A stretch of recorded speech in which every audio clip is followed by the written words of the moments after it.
बिस्मिल्लाहिर्रहमानिर्रहीम। अस्सलाम वालेकुम नाज़रीन, मैं मुबश्शिर नदीम रिपब्लिक पॉलिसी के प्लेटफॉर्म से आपकी खिदमत में हाज़िर हूँ। नाज़रीन, इलेक्शन के बाद जो सूरत हाल है उस पर गुफ्तगू करने के लिए हमने दावत दी है हमारे रिपब्लिक पॉलिसी के इलेक्शन सेल के हेड चौधरी ताहिर मकसूद छीना साहब को। Welcome sir. सर, आज हम बात करेंगे जो इलेक्शन के बाद मैंडेट चोरी हुआ या जो सियासी जमातें एहतजाज कर रही हैं उसमें पाकिस्तान तहरीक इंसाफ समझती हैं कि हमारा जो है 180 सीटें हैं कौमी असम्बली की और सूबाई असम्बली की, आलमोस्ट मिला के 200 सीटों पे हमारा जो मैंडेट है वो चोरी हुआ है। तो उसको लेके उन्होंने आज उनके जो चेयरमैन हैं बैरिस्टर गौहर, उन्होंने एहतजाजी तहरीक का ऐलान कर दिया 17 फरवरी को। इसके बारे में ज़रा नाजरीन को रहनुमाई दीजिएगा। जी, बिस्मिल्लाहिर्रहमानिर्रहीम। नाज़रीन कराम, रिपब्लिक पॉलिसी के प्लेटफॉर्म से जो है वो इलेक्शन कैंपेन के दौरान इलेक्शन के वोटिंग तक जो है वो तमाम जो मालूमात थी वो पहुँचाई जाती रही। और उस वक्त रिपब्लिक पॉलिसी ने अपने करवाए गए सर्वे की रोशनी में बताया था कि कौन सी पार्टी जो है वो कौन सा हल्का जो है उसमें आगे है और कौन सी पार्टी जो है कौन सी कितनी सीटें लेगी, और तकरीबन वही रिज़ल्ट रहा। रिज़ल्ट के आने के बाद जो है एकदम इल्ज़ामात लगने शुरू हो गए कि जी अब जो आरओ हैं, जो रिटर्निंग अफसर हैं, वो जो फॉर्म 45 जारी कर रहे हैं पोलिंग अफसर, उसमें और जो फॉर्म 47 है उसमें डिफरेंस है और बहुत सारे जीते हुए लोगों को हरा दिया गया है। ये इस मुल्क की बदकिस्मती है। बड़ा अच्छा पोलिंग डे बड़ा अच्छा गुजरा, बट उसके बाद जो ये एक धांधली के इल्ज़ामात शुरू हो गए तो ये यकीनन कोई अच्छा अमर नहीं है। आज मैं मुख्तलिफ़ जगह से बयान सुन रहा था, सदर पाकिस्तान का भी बयान आया कि उनकी जो गवर्नमेंट थी, जो पीटीआई की गवर्नमेंट थी, उसने ईवीएम बनाई थी, जो वोटिंग मशीन थी, लेकिन बाद में उसको आने वाली हुकूमत जो पीडीएम की हुकूमत थी उसको ख़त्म कर दिया। तो ये मतलब एक ऐसा है कि पाकिस्तान जो हर इलेक्शन है उस पे इलेक्शन होने के बाद जो हार जाती है पार्टी वो इल्ज़ामात लगाती है धांधली के। और इस वक्त भी यही हुआ कि इस वक्त जो पार्टियां तमाम तकरीबन जो पॉलिटिकल पार्टीज हैं मासवाए, बल्कि PTI, Pakistan people party, PML-N और मौलाना फजल रहमान और बहुत सारी छोटी जमातें जो हैं ये सब के सब किसी न किसी सूरत में ये कह रहे हैं कि धांधली हुई है, इलेक्शन जो है फेयर नहीं हुआ। आप बलूचिस्तान के देखिए तो तकरीबन पिछले 8-10 दिन से बंद पड़ा हुआ है। और आज जो जिस तरह आपने बताया कि पीटीआई के जो रहनुमा हैं बैरिस्टर गौहर खान साहब, उन्होंने बाकायदा अनाउंस कर दिया है कि जो सैटरडे है हफ्ता, उस दिन जो है वो एक पुरअमन एहतजाज होगा। कहने को तमाम लीडरान यही कहते हैं कि एहतजाज पुरअमन होगा, बट वो पुरअमन एहतजाज कब उसमें जो है वो कोई भी शिद्दत पसंद उसमें या कोई शरारत आदमी जो है वो कर दे तो मजबा जो है उसको कंट्रोल करना मुश्किल हो जाता है। और फिर उसके बाद जो हुआ या होता है वो सब लोगों के सामने है। ये जो एहतजाज अनाउंस किया है इसमें सिर्फ पाकिस्तान तहरीक इंसाफ नहीं है बल्कि बहुत सारी पार्टियाँ और इवन हत्ता के मौलाना फजल रहमान साहब, जिनके बारे में ये कहा जाता है कि वो पीटीआई के सियासी मुखालफ हैं। और सब ने देखा भी कि पिछला जो टर्न्योर था वो मुख्तलिफ औकात में पीटीआई की हुकूमत के ख़िलाफ़ लॉन्ग मार्च में गए। तो ये एक बड़ी तहरीक होगी। अगर ये एहतजाजी तहरीक चल निकलती है तो मुझे ख़तरा है कि ये शायद पुरअमन ना रहे। पाकिस्तान तहरीक इंसाफ की जो एहतजाजी तहरीक है उस पर भी हम बाद में डिटेल में बात करेंगे। उससे पहले एक ज़िमनी सवाल है चौधरी साहब आपसे कि हम पूरी दुनिया में देख लें, इवन हम अपने हमसाया मुल्क की बदकिस्मती या अलमिया कह लें कि हम हमसाया मुल्क की मिसाल देते हैं, वहाँ पे इलेक्शन कमीशन भी है, वहाँ पे कभी सवालिया निशान उस पर नहीं उठता। क्या हम अपने मुल्क को कोई ऐसा इलेक्शन कमीशन और ऐसा इंतखाबी निज़ाम नहीं दे सकते कि जिसके बाद सारी सियासी जमातें जो दिल से बड़े गुर्दे के साथ कबूल करेंगे हमें इलेक्शन जो है, जो हम हार गए हैं वो अपनी हार तस्लीम करें और जो जीत गए हैं उनको मुबारक दें।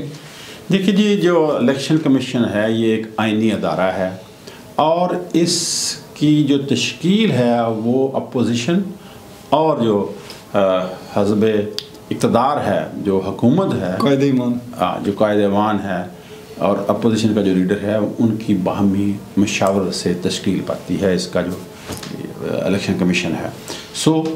तो ये बुनियादी ज़िम्मेदारी तो उन सियासतदानों की ही है अल्टीमेटली कि वो किसी ऐसे शख्स को इलेक्शन कमीशन का चेयरमैन या उनके मेंबर जो हैं वो मुंतखब करें, सिलेक्ट करें कि जो है जिनकी दयानत पे कोई हर्फ ना हो और जिनकी लियाकत पे भी कोई हर्फ ना हो।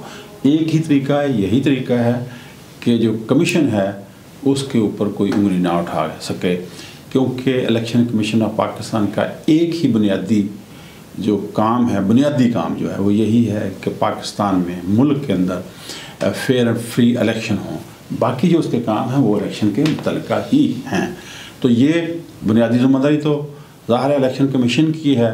यहाँ पे अगर अदलिया से बंदे लिए गए, आरोज़ लिए गए, तो उस वक़्त मैं 2013 की बात करूँगा तो इमरान खान साहब ने कहना शुरू कर दिया कि ये आरोज़ का इलेक्शन है। उसके बाद इस वक्त अगर बात करें तो अब आरोज़ जो थे वो ज़्यादातर डिस्ट्रिक्ट जो एडमिनिस्ट्रेशन है वहाँ के लोग थे, और इस वक्त तो जो कुछ हुआ है या जो कुछ हो रहा है इसकी तो शायद कभी मिसाल ही नहीं मिलती। आखिरी बात यही है कि election commission fair and free election कराने के लिए उसकी लियाकत, उसकी दयानत जो है वो जो है अबाउट द बोर्ड हो, और उसके लिए जो सियासतदान हैं उन्हें ही अपनी ज़ाती जो गरज है उनको दूर करके मुंतखब करना होगा इस मेंबर्स को। चौधरी साहब वापस आते हैं हम ये जो एहतजाजी तहरीक जिसमें आपने फरमाया कि सिर्फ पाकिस्तान तहरीक इंसाफ ही नहीं बाकी भी जो जमातें हैं सियासी वो इसमें शामिल हो रही हैं या वो अपने तईं जो है वो कोशिश कर रही हैं एहतजाज करने की। तो मुझे बताइएगा, अगर स्पेसिफिक हम बात करें पाकिस्तान तहरीक इंसाफ की, तो उनका ये ऑर्गेनाइजेशन स्ट्रक्चर इतना मजबूत है कि वो एक एहतजाजी तहरीक को लीड कर सकें या चला सकें। अच्छा, पाकिस्तान तहरीक इंसाफ के लिए ये एक मुश्किल है कि जिस शख्स को तमाम लोग लीडर मानते हैं, मेरी मुराद इमरान खान साहब की है, वो तो जेल में है। अच्छा, उसका जो पीटीआई का चूँकि इलेक्शन कोई नहीं हुआ, जो इलेक्शन हुआ उसको माना नहीं गया, तो पीटीआई की जो लीडरशिप है वो इस वक्त जो है वो टूट फूट का शिकार है। मुख्तलिफ जो पार्टी के अंदर ग्रुपिंग का इम्कान मौजूद है। क्योंकि आने वाले चंद दिनों में वो अब इंट्रा पार्टी इलेक्शन करवाना चाह रहे हैं, तो ये उनके लिए एक मुश्किल है। बट जिस चीज़ पे तमाम लोग जो उनके वोटर हैं, जो सपोर्टर हैं, वो जो मुतफिक हैं वो हैं इमरान खान साहब की ज़ात जो है। तो तमाम लोग इस वक्त अगर वोट डाले गए हैं तो वो भी कहते हैं कि जी हम तो इमरान खान के नाम पे वोट दे रहे हैं। जो लोग इलेक्ट हुए हैं वो भी कहते हैं कि हम तो इमरान खान के नाम के इलेक्ट हुए हैं। और अगर इस जो तहरीक अनाउंस किया है उन्होंने, इसमें इमरान खान साहब की जो है वो विश या उनका कोई मैसेज कन्वे हो जाता है जिसका इम्कान मौजूद है, तो यकीनन ये तहरीक जो है ये इसमें शिद्दत आ सकती है।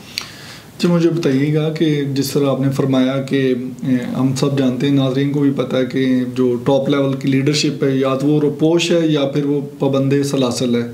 आप क्या समझते हैं चौधरी साहब, ये जो सेकंड लेवल की इनकी लीडरशिप है इस वक्त पाकिस्तान तहरीक इंसाफ की, क्या इसमें इतनी जान है कि ये लीड कर सके इस तरह की एजिटेशन की सियासत को? देखिए, पाकिस्तान तहरीक इंसाफ की जो लीडरशिप है वो सेकंड टियर की भी नहीं है, उससे भी नीचे है।